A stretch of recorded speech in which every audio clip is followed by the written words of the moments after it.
We're coming off the high of a Thursday night classic as the Seahawks were able to rally from a 16-point deficit in the fourth quarter, getting a whole bunch of 2-point conversions in very crazy ways, and then deciding to go into overtime and go for two instead of the tie and getting the win. Dude, holy crap, what a game.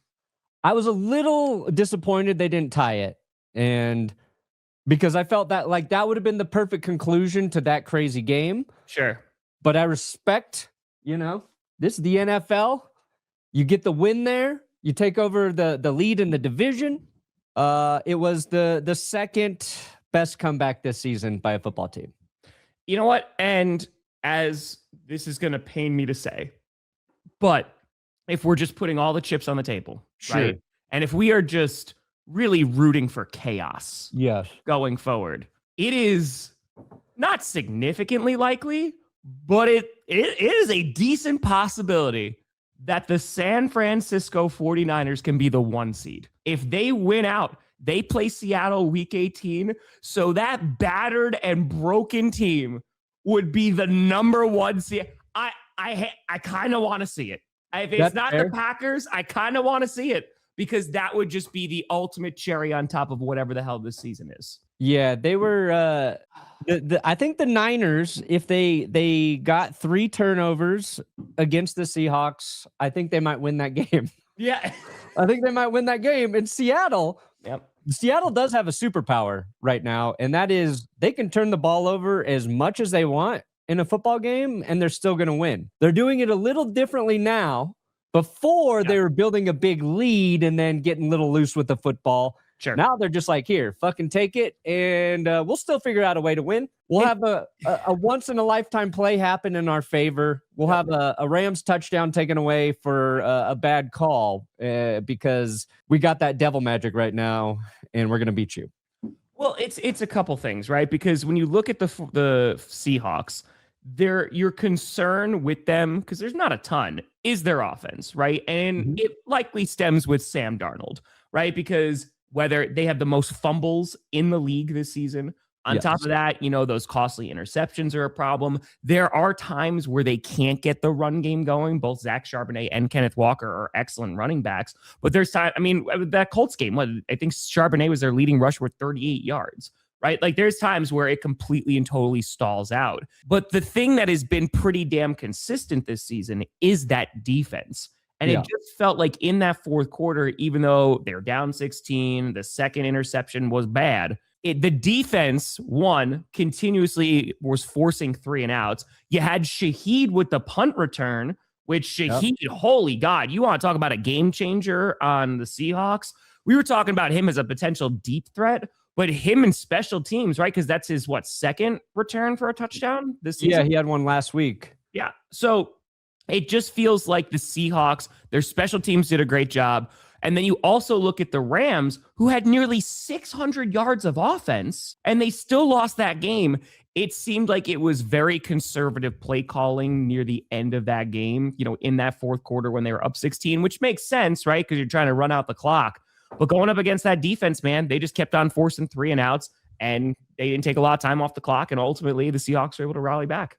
Yeah, I don't even know how conservative the play calling was versus the Seahawks defense finally just showed up. And that was the big surprise for me in the first 3 quarters of the game was just how easily the Rams were moving the ball against Seattle. Now, What in the weirdest part of the Seahawks defense, it got better the more players they lost in their secondary. Yeah. They had Eamon went out. I think Kobe Bryant was out. They had 3 players from their secondary out of that game, and that's when they were able to start shutting the Rams down, which doesn't make any sense. The interception that Sam Darnold threw in the red zone, at first, it looks like a terrible interception. I think it was really just a great play by the Rams defense because they dropped Kobe Turner back into coverage, right? He's a defensive end, defensive lineman. He just drops back into coverage, which Darnold did not expect him to do, which is why he gets the interception there. And that was when I tweeted the Seahawks are no longer a scary football team. They have officially been removed from the contender list. And I was like, I definitely should not tweet this. I was like, but I think they're going to lose this game. I kind of believe this. I was like, but I know there's a good chance this blows up in my face. And 100%, I have never been ratioed so hard in my life.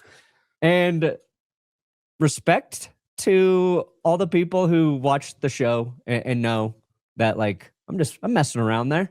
To the people who are just angry Seahawks fans, thank you for reminding me that every single fan base is the biggest, scariest pile of poop out there. It's true. Oh, you forget how serious people take. Oh, then they remind you. Oh my God. They're just like, we have time on our hands. Names they will call you. It is. Nico, so yeah, the big conversation after this game, right, is that 2-point conversion. Because originally seeing it, I was like, oh, all right, it bounces off Jared versus head, right? And so it's okay, it's incomplete, have a nice day. And again, I watched these games on mute. So then they kept showing the replay, and I was like, why are they just constantly showing? I'm like, yeah, it was a good play, but what are they doing?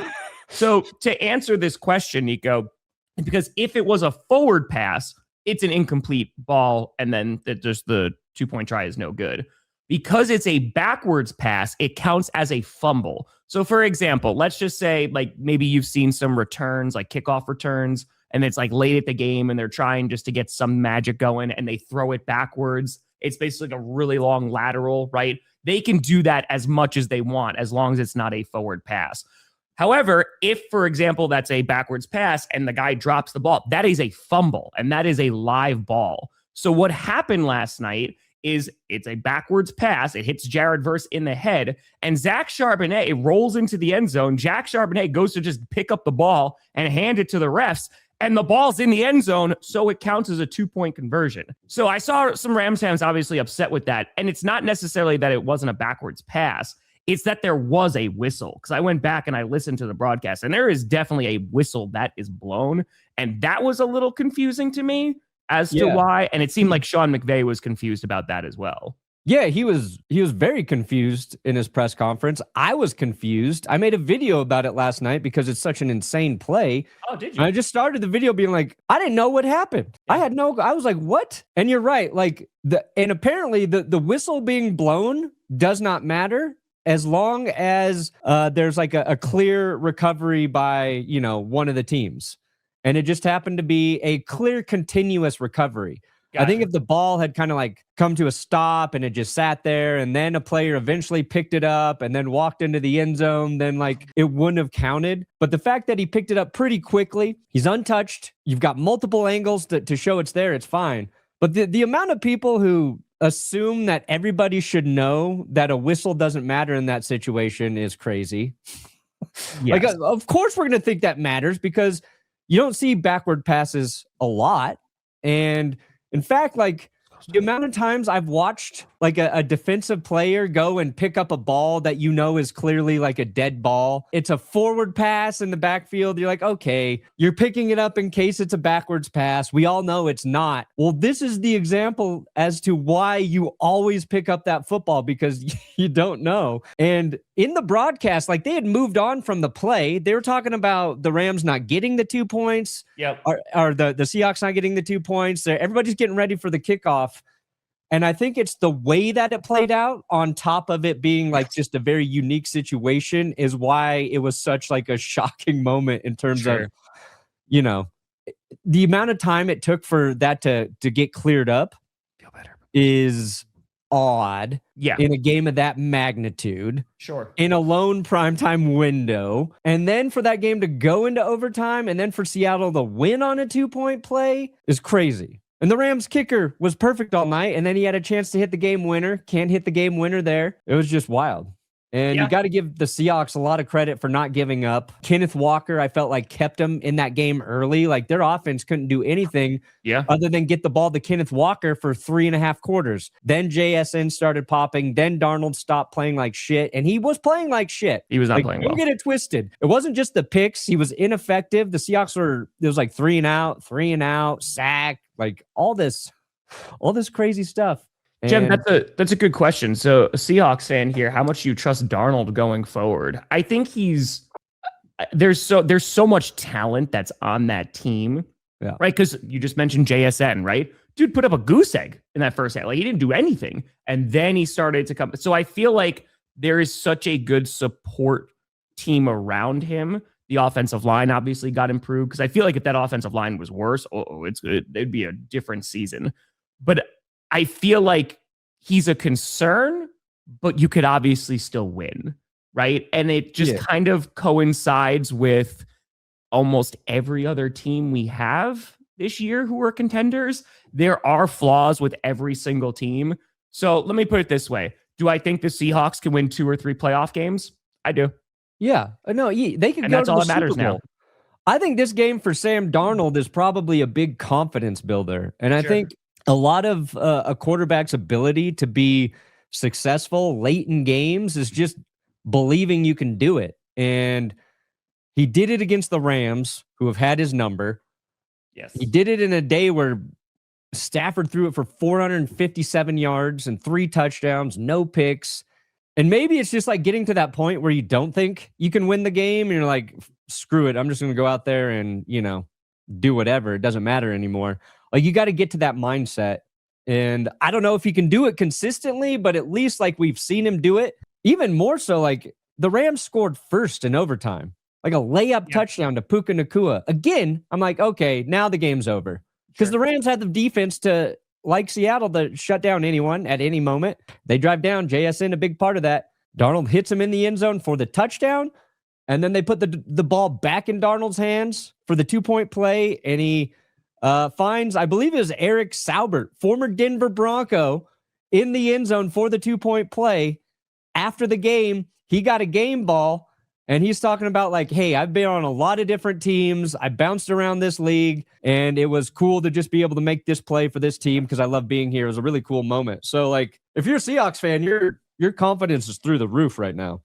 Yeah, and Cornfield, no, I don't. If you're the Rams, there's no reason why you go for the 2-point conversion, because the potential for failure is significant, because then if they get a touchdown, all they do is kick an extra point and the game is over. Like the Rams, like Perna said, like they did everything right in overtime, man. They marched down the field with ease. They were able to score. And then it was like, all right, now it's up to Seattle. But dude, Seattle rallied back. And for them to go for 2, man, I mean, dude, that's a huge deal. Now, I think the reason that you go for 2 there, if you're Seattle, is because there was time left on the clock. Yeah, so it wasn't like seeing the Packers and Cowboys game, right? So the Packers and Cowboys, they go, they score. Then the Packers wind up moving down the field. There's 1 second left on the clock. They kick the field goal and it's tied. The ball would have gone back to the Rams with what was it, like 3 minutes and change left. Way too much time. Exactly. And all they would need is a field goal. Yeah. So at that point, it's like, all right, well, they didn't really, the defense, they were able to just march on the field. They're probably exhausted right now. Let's try to go for the win. And considering we've seen that a couple of times this year, like we saw it in the Raiders game, who's the other team that just did it too? That they went for 2 at the very end and they wound up losing it. The Commanders against the Denver Broncos. The Commanders. Yep. There you go. That was them. That was an overtime too, right? Yeah. If I'm not mistaken, was this the first time that a team was able to convert a 2-point conversion in overtime and win? Yep. There you go. Yep. Because I last night I was like, thank you, Nick Benito, because the Broncos were that close to being the first team to lose that way. So yeah, crazy game. Yeah. And now, so the Seahawks are now in the playoffs, right? They have punched their ticket. So after last year winning those 10 games, now they back in it. The Rams fall to the 5 seed. The Seahawks are currently the number 1 seed in the NFC. They have complete control over their destiny, but they don't have the easiest games coming up. And like I said, this actually puts the 49ers in a really interesting position. Yeah. Because if the 49ers win out, they're the number 1 seed in the NFC, which is pretty darn nuts. It's wild. And the Seahawks Rams, both their games have been crazy this year. The Seahawks had a bunch of... Did the Seahawks have all the turnovers that first time around too? Or was it the Rams had a bunch of turnovers? Anyway. It was the Seahawks. In their 2 meetings this season, the Rams, 58 points scored, 830 total yards. Oof. Seahawks, 57 points scored, 829 total yards. So a 1-yard difference between both the offenses, 1 point difference overall, and they split the series. I want Stafford to play a couple more years because I think Stafford and Darnold, Rams Seahawks is the rivalry we didn't know we needed right now. But both games have been awesome. I mean, dude, someone in the chat was like, NFC Championship game. I was like, I'll watch this again. Yeah. Are you kidding me? Like all day. And it's so much fun because one, it's the divisional game. And two, you're having 3/4 of the division going into the postseason, right? Because unless like the Lions wind up sneaking in or something like that and taking a spot from the 49ers, well, I don't think it's going to happen. I think that like you are going to see some insane matchups, but like you would imagine you're going to see the NFC West battle it off again in the postseason. So whatever combination it's going to be, man, it's going to be so much fun.